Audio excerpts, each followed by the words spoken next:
झापूक झुपूक नसता मिळाला. आणि माझ्या मते म्हणजे माझं इंट्युशन सांगतंय की हा सुपरहिट आहे आणि एवढं उत्तम काम सगळ्यांनी केलेलं आहे.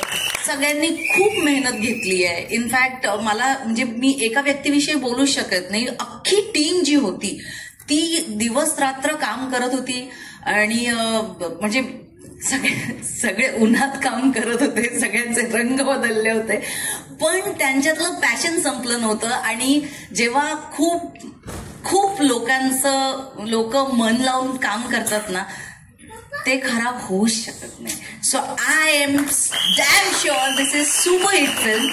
आणि अजून एक गोष्ट ऍड करायची आहे मला. माझ्या मुलाला झापूक झुपूक म्हणजे त्याने आजपर्यंत कधीही मला रिक्वेस्ट केलं नाही की मला तुझं काहीतरी काम दाखव. त्याच्यामध्ये त्याची आई आहे ऍक्टर, जाते काम करते आणि 4 लोक फोटो काढतात, त्याला तेवढंच माहिती आहे. पण झापूक झुपूकचे जे काही बाईट्स वगैरे मी शेअर करत होते त्याच्या कानावर पडले आणि त्याने मला सांगितलं की ये क्या बज रहा है झापूक झुपूक.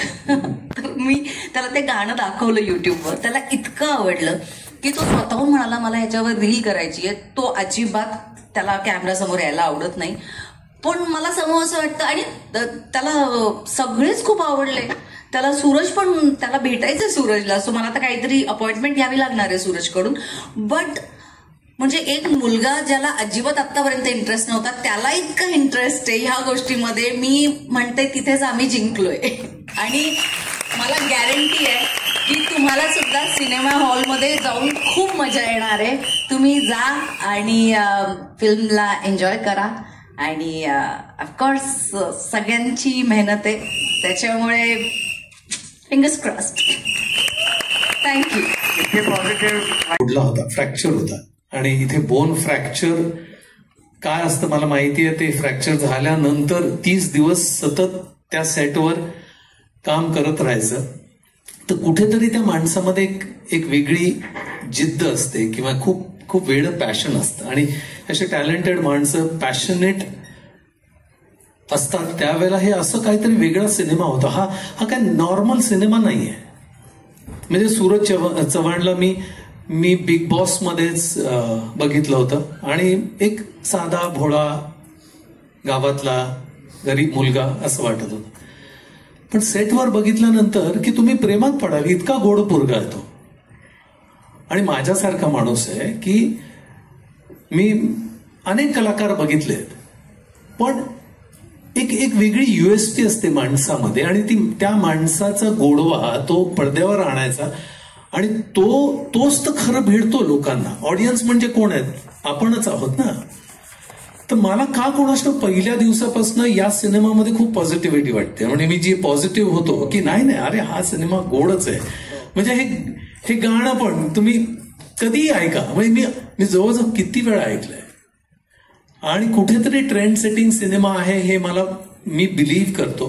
आणि थँक्यू केदारजी, तुम्ही मला या सिनेमामध्ये घेतलं आणि आज आपण ट्रेलर लॉन्च करतोय. लवकरच सिनेमा येईल आणि तो लोकांना खूप आवडेल. आणि फक्त पॉझिटिव्हिटी होती. त्या पॉझिटिव्हिटी मागे असणारे हे 2 चेहरे आहेत. असंख्य म्हणजे संपूर्ण कास्ट आणि क्रूज पॉझिटिव्ह होते, पण मिलिंद सर तिथे होते. खूप गायडन्स सतत आम्हाला मिळायचं सरांकडून. सर मी एक विचारतो, तुम्ही एक पोस्ट केली होती केदार सरांबद्दल. मला त्याबद्दल ऐकायला आवडेल की केदार सर आणि तुमचं रिलेशन आणि झापूक झुपूक बद्दल हा निर्णय कसा झाला. अनेक वर्ष मी या क्षेत्रात काम करतो आणि आपण सातत्याने इतकी वर्ष काम करत असताना आपल्याला सारखं वाटत असतं की या माणसाबरोबर आपण कधीतरी काम करावं. आणि मग एक असा काळ येतो की अरे आता शक्य नाहीये, आता जमणार नाही, आता तो काळ निघून गेला. आणि अचानक त्या माणसाचा फोन येतो आणि सिनेमा करशील का. म्हटलं नक्की करीन. बस मला केदार सरांबरोबर काम करायचं होतं. आणि आज नाही तर 25, 27, 28, 30 वर्षापासनं. आणि खरं सांगतो की हा सिनेमा केला कारण मी सिनेमाकडनं लांब गेलो होतो, टेलिव्हिजनकडे गेलो आणि जवळजवळ 9 वर्ष मी टेलिव्हिजन करत होतो.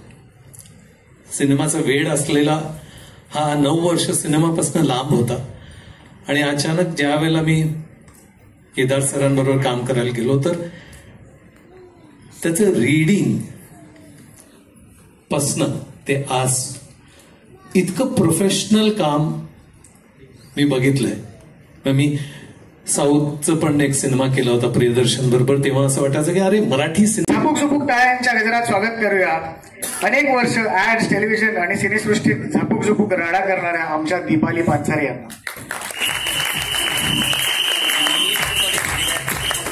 वृंदाच्या भूमिकेत दीपाली पानसरे.